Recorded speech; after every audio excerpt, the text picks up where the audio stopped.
You're listening to The Luxury Item, the podcast on the business of luxury and the people and companies that are shaping the future of the luxury industry. Here's your host, Scott Kerr. My guest on The Luxury Item today is Julie Michael, CEO of Team One. Team One is the advertising giant Publicis Group's fully integrated advertising, digital, and media agency that focuses on luxury brands. Team One's portfolio of elite marketing partner brands include Lexus, Marriott International Luxury Brands, which includes the Ritz-Carlton Hotel, W Hotels and St. Regis Hotels and Resorts, Cathay Pacific Airways, Harman International, and others. Julie has been with Team One for over 18 years, overseeing projects with major luxury brands I just mentioned. As CEO, Julie oversees the agency's annual Global Affluent Tribe study, which engages the top 10% of the world's wealthy to understand their interactions with the luxury market.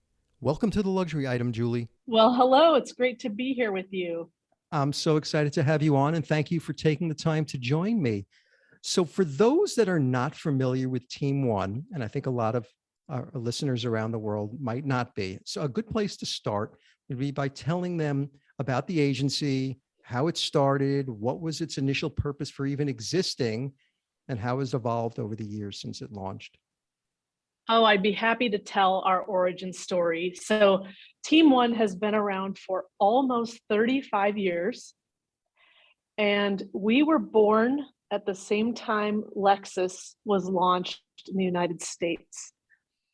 So I actually have an article pulled up here from the New York Times, and it's from 1987. And I'll just read you a paragraph out of it. It says, "To nobody's surprise, Toyota Motors USA didn't stray far from their home agency when they launched one for Lexus, the new luxury car it proposes to introduce in 1989. It chose Saatchi & Saatchi DFS Compton." Oh my God, which Compton. has been, I haven't heard that in ages. Which has been working with Toyota for 12 years. So basically, when Toyota said, we're going to launch Lexus, a yet to be named luxury brand in the United States, they said, we're going to do a review. And Saatchi & Saatchi DFS Compton said, we're going to launch a secret kind of code red agency for you called Saatchi & Saatchi Group One. And it will be based in Southern California, and it will service the launch of Lexus. Well, since that day, it started out as Group One, and we literally, I think, were 8 people in a conference room with a sticky note on the door that said Group One. We then did a little research and found out there was already a company in California called Group One. So then we changed our name to Team One. I mean, that's how scrappy it was. Yeah. And ever since then, we have sort of lived our entrepreneurial values, trying to harken back to those days when we launched a yet to be named luxury mark and had 8 people in a conference room. So it started out just focusing on Lexus. And when did it start getting new pieces of business? When did it start wandering outside of Lexus? It was solely, the agency was solely focused on Lexus for the first 15 years, really to make sure that all energies were on Lexus. And Lexus today is still an absolutely important, critical client. I mean, there are very few agency client relationships these days that last 35 years. And so there isn't a day we never take that for granted, that's for sure. But since then, we have certainly helped and supported dozens of other premium brands, luxury brands in a variety of sectors. So after 15 years, you decided, well, since Lexus is sort of the anchor business and it targets an affluent audience, that play in that arena. That's right. And really, people started calling us because they saw the model we had been building, and there weren't many like us in the country and in the world. And so the phones started ringing. And so we were fairly selective about the types of brands and partners we would work with, just to make sure that we could help them and they could be great partners to us. And so we've enjoyed, lots of great client relationships over the years, whether that's project work, ongoing work, all of it. It's been a really fun journey. And how many employees does it have now? We're up to about 450 people. Wow. And we have 6 offices. We have our headquarters in LA. We have a large group in Dallas. We have people in Atlanta, New York, Chicago, and Boise. And of course, in this new decentralized environment we live in, we have a lot of people that don't live in any of those 6 places and don't come into any of those 6 offices. So it's a pretty special time, and geography matters a little bit less than it used to. How does Team One uniquely position itself when you speak to a potential client? I don't know, do you still go with the statement of we're experts at launching the remarkable?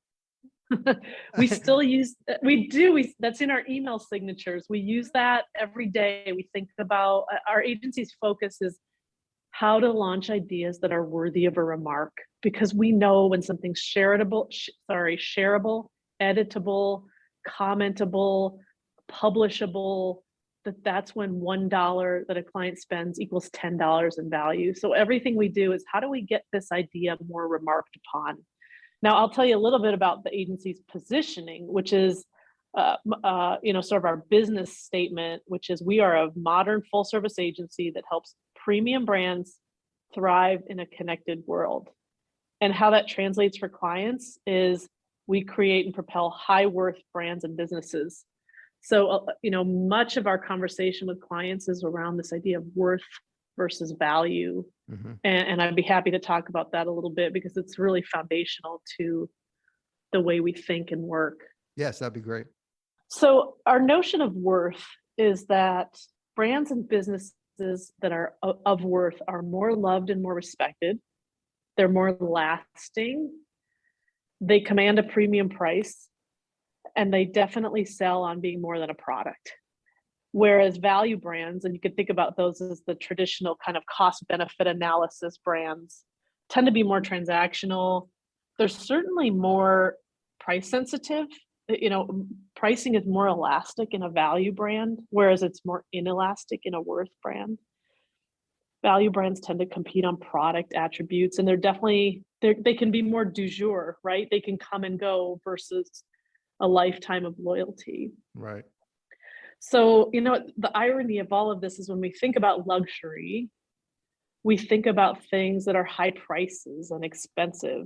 And people who buy luxury, actually, the price is the least important thing to them. It's getting an experience that's worth it.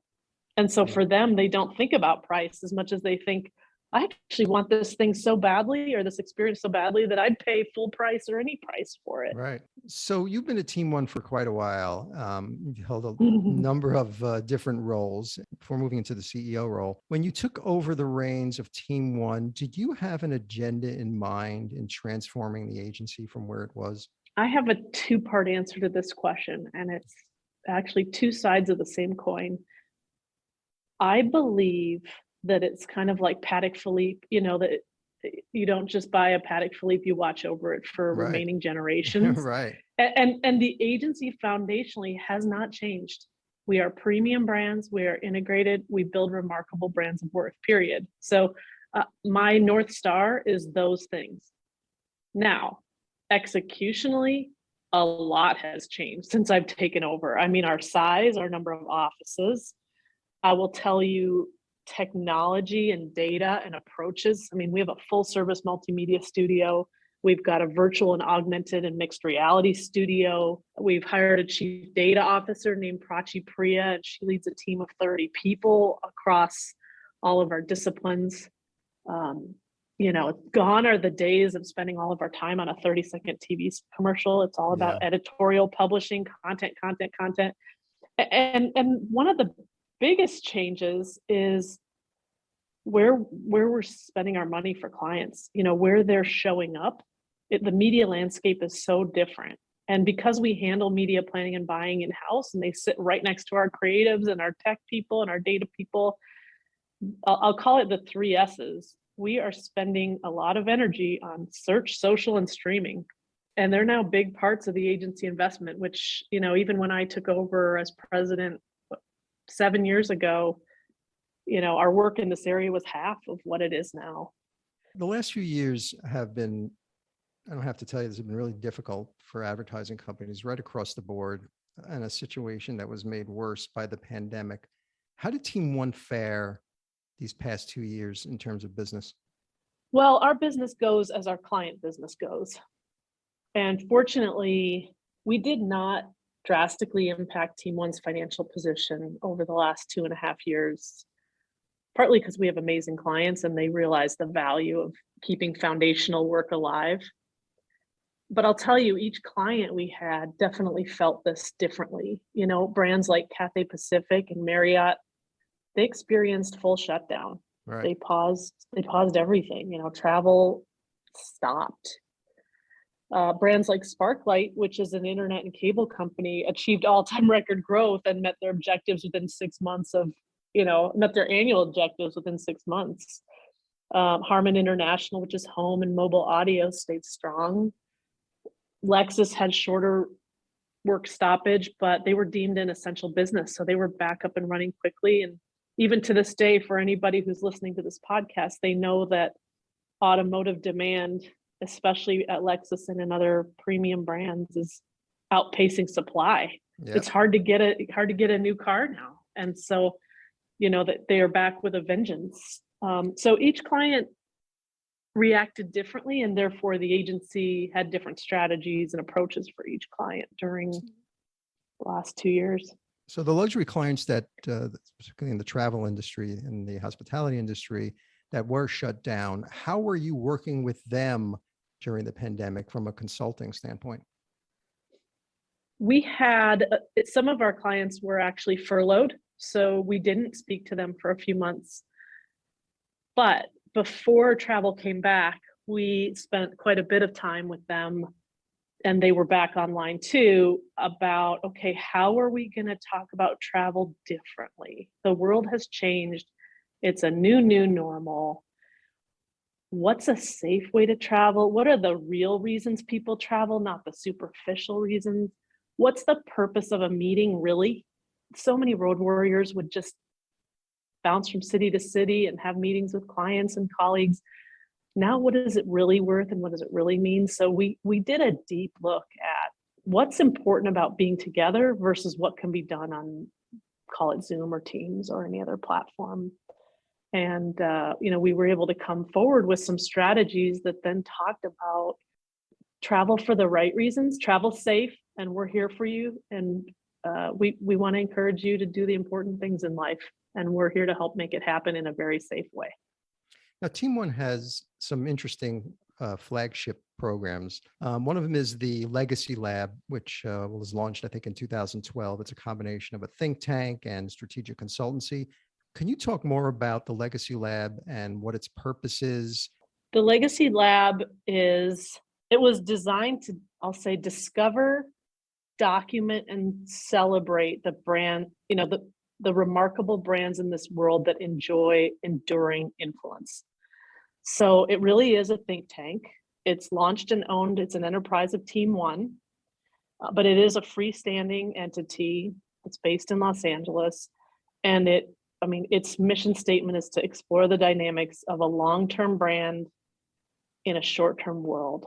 So it really helps ambitious leaders, remarkable men and women who've succeeded in making their brands enduringly unique and inspiring, even as times, technology, and competition changes around them. You think about the job of a CMO is so much more complex than it ever was. And the average lifespan of a CMO, I believe, is now less than 3 years in any one job.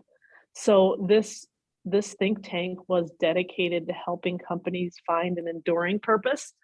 And that legacy doesn't mean of the past. It means grounded in values and of the future. So it's about enduring and sustaining, not fad and du jour. So if you were to take a look at all these brands, are there any common themes that stand out about what's unique about these leaders' brands? Yes.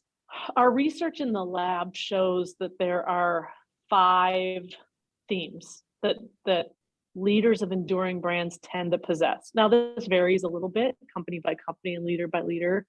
I'll share with you the 5 if we have the time to do that, because I do think it is interesting. Okay. The first is that long-term leaders take leadership personally. So they seek to make a more meaningful contribution. It is personal. It's about their own values. They invest in their own personal ambitions And then they share those publicly with the companies they work for. They're not just figureheads, they're human beings that companies can get behind. I once heard a phrase that truly the only sign of a great leader is that they have enthusiastic followers. And so in this case, these leaders are people that live their values and encourage others to follow them, and they do. So I think about someone like, I don't know if you've studied Girls Who Code. There's a woman named Reshma Saujani. She left a big job. Yeah, she's awesome. And she left a big job in the financial services industry. I'm sure made a ton of money.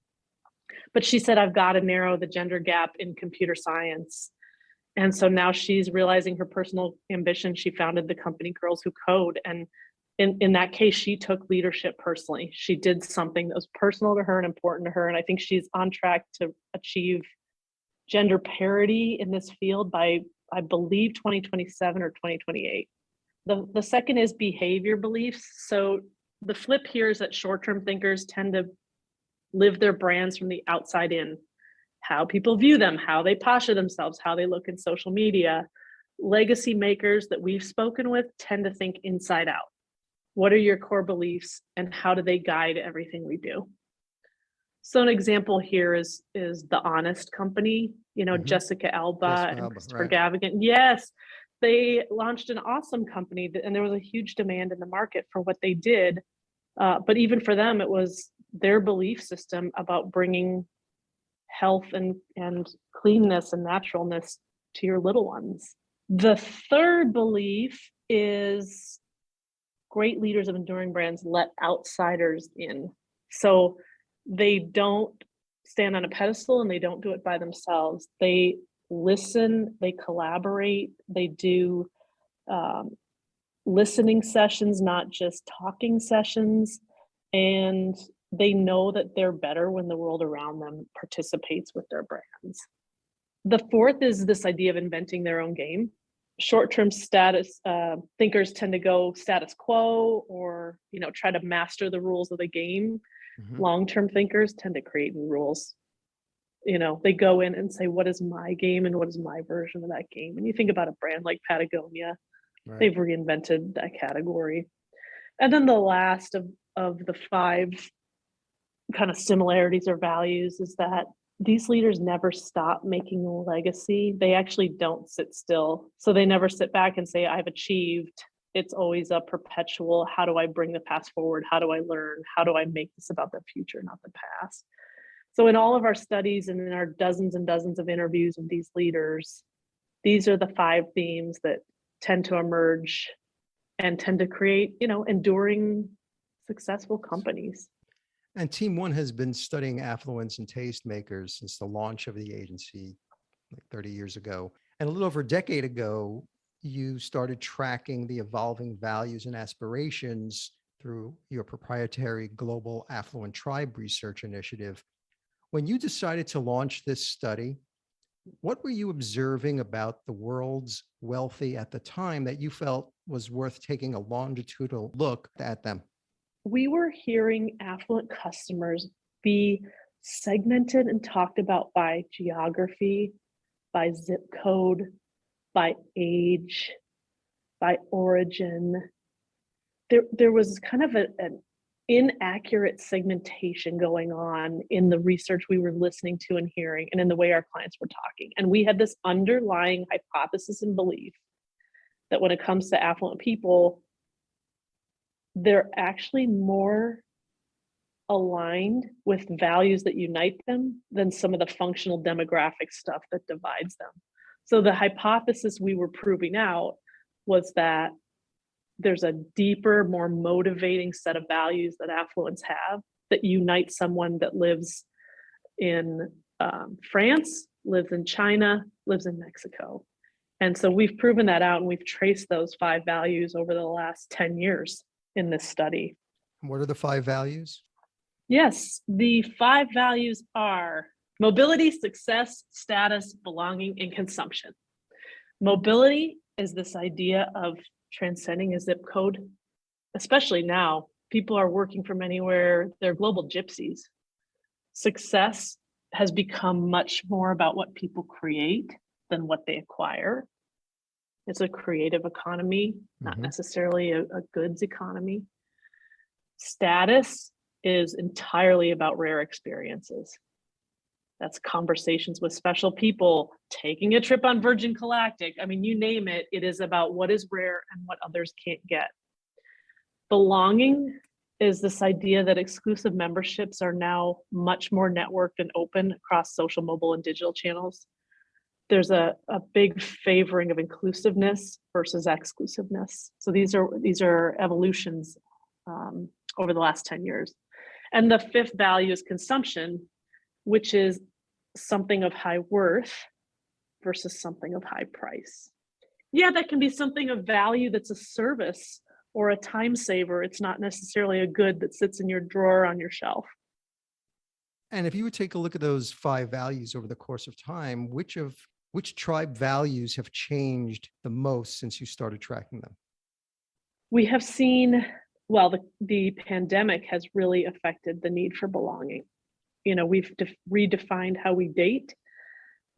You can find a spouse online almost as easy, if not easier, than you can in a bar. We've defined how people have connected digitally and physically. The idea of belonging, especially as we talk about DE&I and all of us being the need for us to be anti-racists and allies to all people. This is such a big, important topic, and belonging has really evolved from, you know, what used to be kind of exclusive clubs and behind gates sort of experiences. And affluents are generally hard to reach from a research perspective. So how were you able to get access to them in all these countries?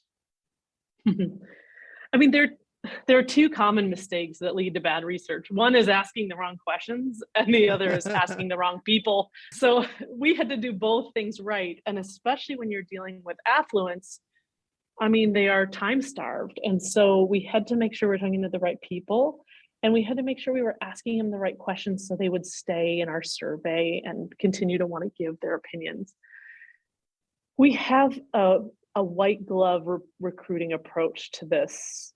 We definitely geo-fenced and geo-targeted based on some wealthy areas. Of course, all around the world, we're in more than 20 countries, which means we have a network of partners and people who help us identify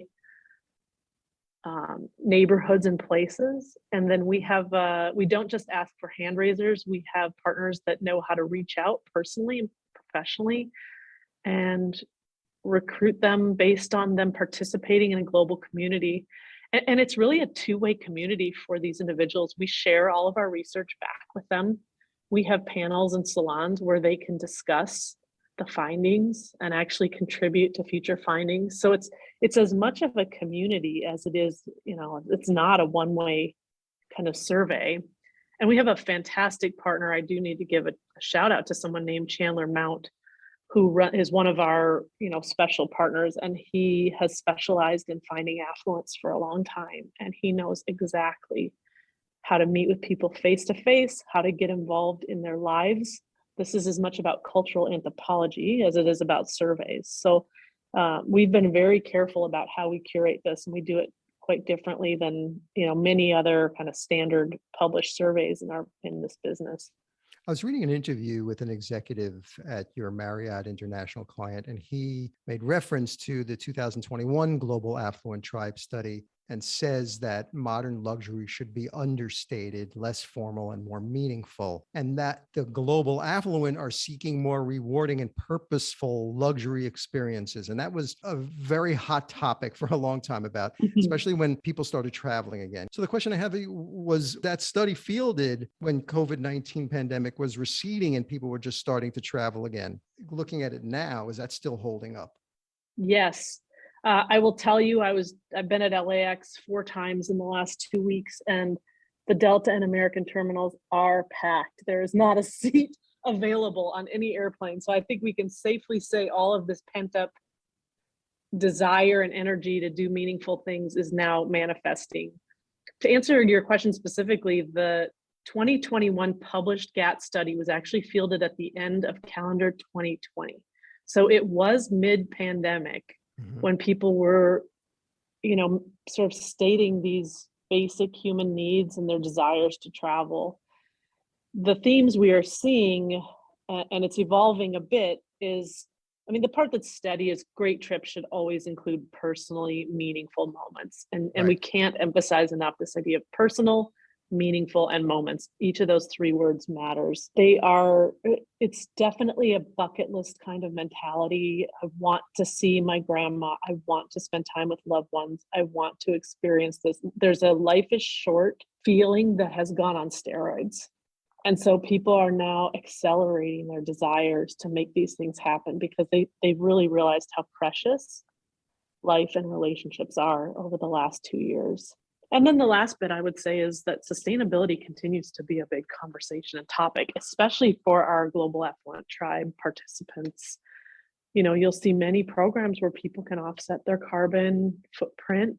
People are thinking about, is that an important trip to fly, or is this an important meeting to Zoom? Right. And there's more thought about, and now gas prices are so expensive that, do I need to get in a car or don't I? What's worth an in-person visit and what's worth a digital visit, let's say. So we're basically, what we're seeing is the themes and pent-up feelings that people had during the pandemic are playing out exactly as people talked about. And from what I understand, the newest wave of GAT research will be released in May. Someone told me that.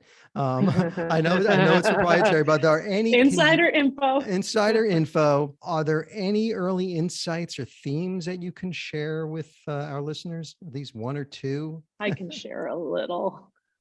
Obviously, there's more to come. And a general theme is creating more powerful memories and enhancing relationships. That is still front and center. One thing that's kind of interesting and was a bit surprising is that more than 1/3 of our Global Affluent Tribe folks currently participate in what we call Web 3 or Web 3.0 activities. Yep. Mm-hmm. So those are things like cryptocurrency, multiplayer gaming, curious about the Metaverse. They are really wanting to understand that universe and participating in the future of the web. And I say that loosely because it really is the future of immersive experiences, right? And so we'll have more data on that. There's more to come, but I think that's really exciting to think about this, young, diverse, affluent audience being very experimental and curious. It's not about ways of the past, it's about ways of the future. So that will be something that we'll cover more deeply in the next round of GAT, which gets released, as you said, in May. One of the 5 shared values among the Global Affluent Tribe is that they consider rare experiences the new status symbol. That's not just about collecting expensive stuff anymore, but we're seeing, they're also, I'm assuming, still buying the handbags, clothes, shoes, watches, and jewelry, and they're the driving force behind the luxury industry's quick bounce back. Do you think they're showing any resistance to the sharp price increases that have been happening from Louis Vuitton, Chanel, Hermes, and other luxury brands? Well, it's interesting because affluent buyers are less price sensitive. And so with inflation and with price increases, they are still buying, and they're still buying it at record pace. What I'll say is they tend to be spending money on products that will endure. It's less about a short-term experience and more about a well-crafted, enduring piece of art, handbag, experience. We definitely are seeing that. The other thing that's happening is there's kind of this post-pandemic, life is short, buy the thing mentality. Mm-hmm. It's a juxtaposition between spend on less and fewer things, and people also saying, just do it and do it now. I want a place in the woods. I want a new ski outfit. I want a beautiful family vacation. Let's do it now because life is short. And we're hearing a lot of that as well. But the bottom line is they're still paying very high prices for lovely, well-made things. In fact, people are even paying for lovely, well-made things that don't exist in the physical world. They're buying items in Metaverse sometimes, which has been a very fun and interesting study. You've been in the business for a while, and What are some of the biggest changes that you've seen in the way luxury marketers have been speaking to affluent consumers? It's much more casual. There's fun involved, there's style, there's flair. It's just personal and purpose driven. Gone are the days of formal language and formal behaviors and an exclusive feeling kind of communication. It's very casual. And you can point to a lot of brands that are using music, celebrities, pop culture, athletes. These are things that connect generations. They're not things that pull them apart. And the brands that are doing it well are walking that fine line between being really accessible and comfortable and interesting and in culture, yet still charging a bunch for a product that is well worth it. And so that, to me, that's the biggest change I've seen. You touched upon this before. You created this unique anthropology practice in the agency. Did this practice stem from the fact that you were observing that cultural drivers have been a major factor in shaping the attitudes, behaviors, brand engagement of the global affluent tribe? 110%. Our chief strategy officer, Mark Miller, has been fascinated with cultural anthropology for a long time. And he knew that this is the foundation of understanding people, truly understanding people, not just purchasing patterns and business behavior, but truly understanding how human beings interact with each other. And so forming this practice was really important to us. And we're one of the few agencies that have a full cultural anthropology practice. And if you do get a chance to listen to Stephen Garcia or read anything he's written, it is fascinating. What he's finding is that the wealthy don't necessarily use their influence to gain, they use it to give. Right. And that's a paradigm thing that our cultural anthropologists have figured out, which is the desire to give back as people progress in their wealth and progress in their careers. It is about giving time, contacts, knowledge, access. It's kind of how people signal influence right now. So that's something that a cultural anthropology team uncovers for us. I was actually watching that interview with Stephen Garcia. It was fascinating when he was talking about the study that you conducted to reframe your understanding of how influence works among today's affluent. So what should marketers be thinking? What should luxury marketers be thinking about when speaking to this next breed of influencer? It is truly about personal impact and flipping the switch, not just on what this product gives you, but what this product allows you to do with your influence in the world. So can this experience be a transformative experience to you? We've talked a lot with our Ritz-Carlton and Marriott clients who are longstanding, wonderful clients, and they're such a great company to work for. They have really talented people and they've done fascinating things in the travel industry. We've talked to them a lot about how travel isn't just an experience of a week or 2 weeks, it's a transformative experience that individuals have. So can you change the brief from how do we get someone to stay with us versus how can we stay with someone? How can a Ritz-Carlton experience be an enduring experience that stays with someone indelibly on their mind and in their memories? And therefore, we transform that person. They're different before they walked in the doors till when they left. And that would be something I'd really think about. Any premium or luxury marketer should really think about, which is the impact you have on the individual and then their exponential impact they can have in the world as a result. I'm assuming that you use the insights from the Global Affluent Tribe to inform campaign strategies for Lexus or Ritz-Carlton or any of your other clients. Can you provide one example of how you've used those insights to form a campaign strategy, and how do you measure success of these campaigns? Yes, I'll actually use the Ritz-Carlton because we were kind of rolling on that during your last question.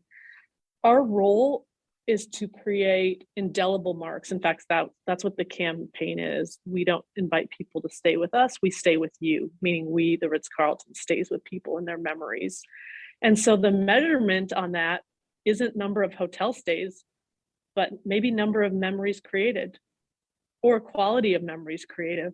That's our stated goal. And that's what we talk about when we create campaigns and communications. Of course, it's anecdotal. It's hard to measure, But there's also data that then allows you to measure that, which is not just number of room stays, it's actually revenue per available room, which indicates the relative worth of what that brand holds in people's hearts, how much they will pay for that experience. Will they pay full price or any price to have a transformative kind of hotel experience?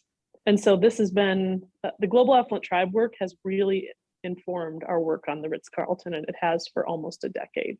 Before, you were talking about, Team One had recently invested heavily in its focus on data and analytics. How have you grown that practice, and how are you using the data science to support your luxury clients and their challenges?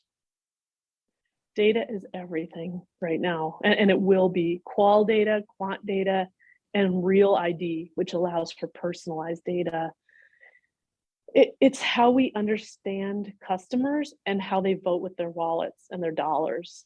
And it's not just chasing the next purchase. I'll tell you, it's about helping our clients create better products in the future. It's about helping our clients create more intuitive products in the future. It's about creating real personalization. And frankly, when you do data right, it can actually be, I'll call it less creepy. So many people are fearful of being stalked with their data and served the same message over and over again, or it's used in the wrong way, or they feel vulnerable. If you do it right, it actually feels really intuitive and helpful to a customer. It's the right amount of communication at the right time in the right place. But you have to get the data piece right, because too many marketers are sloppy with it. And it ends up being that sort of creepy, clumsy version of using data. And we have invested a bunch. I mean, Prachi Priya, our chief data officer, she runs a team of, I think, 30 individuals that do business analytics, media analytics, audience analytics, data governance. I mean, it is at the core of our business. It's at the middle.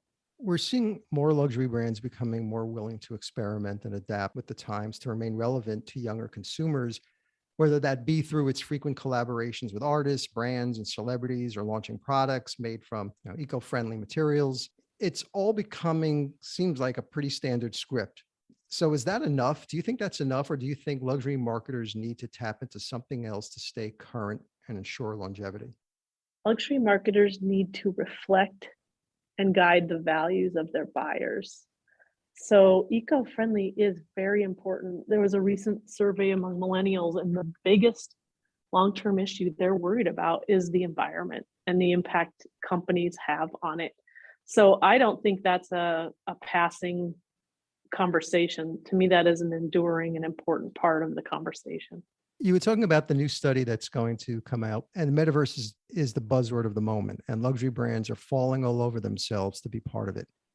How are these early iterations of the metaverse, how are they shaping the future of advertising within these spaces?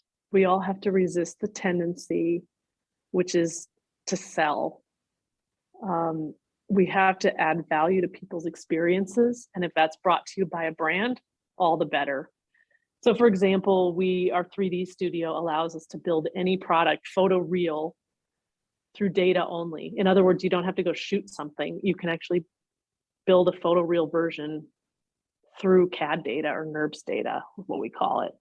And that will be really important in the metaverse as you start to experience brands, products, neighborhoods, real estate, avatars, all of it. There are two things. One, we have to avoid the clutter and the temptation to be salesy. But number two, as premium and luxury brands, we also have to resist our usual desire to be perfect. This is a space where you have to experiment. You have to try it. You have to put something in. You have to say that didn't work. You have to learn from it. The always in beta idea when it comes to the metaverse is really important, because nobody's going to get it right out of the gate. And especially luxury and premium brands want to do things impeccably. We're going to have to take experiments and take chances as we do this. And we just have to do it with the filter of not selling, instead adding value to people's experiences. Well, Julie, my final question is the luxury item question, which I ask all my guests. So if you were stranded on a deserted island and you can only have one luxury item with you, what would that one luxury item be? It can't be any form of air transportation or water transportation. Can't be anything that requires mobile service so you can call somebody to get you off that island. It's just you. It's just you on that island, stranded somewhere. What would that one luxury item you would like to have with you? I'm going to go with, I have a mattress and pillows that I love. And it's a company called Saatva, Saatva. Yep. They have an organic product. It's full DTC. They were one of the first DTC brands that bring it right to your house, set it up for you. I love a firm mattress. They have a beautiful firm mattress, and they have on a side sleeper. I love stacking 3 pillows high. And sometimes at the end of a long day, there's nothing I love more than that bed. So if I could plop that bed in the middle of that desert island, I think I would be happy and comfortable and fulfilled, at least until someone came to rescue me. I love that. Julie Michael, CEO of Team One, thank you so much for joining me on The Luxury Item. It was great to be here. Thank you so much.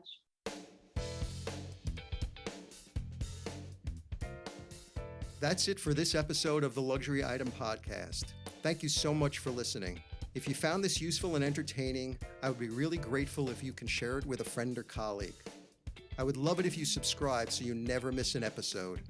And while you're there, be sure to rate and review us on Apple Podcasts. It really helps other listeners find us. The Luxury Item Podcast is a production of Silvertone Consulting. I'm your host, Scott Kerr.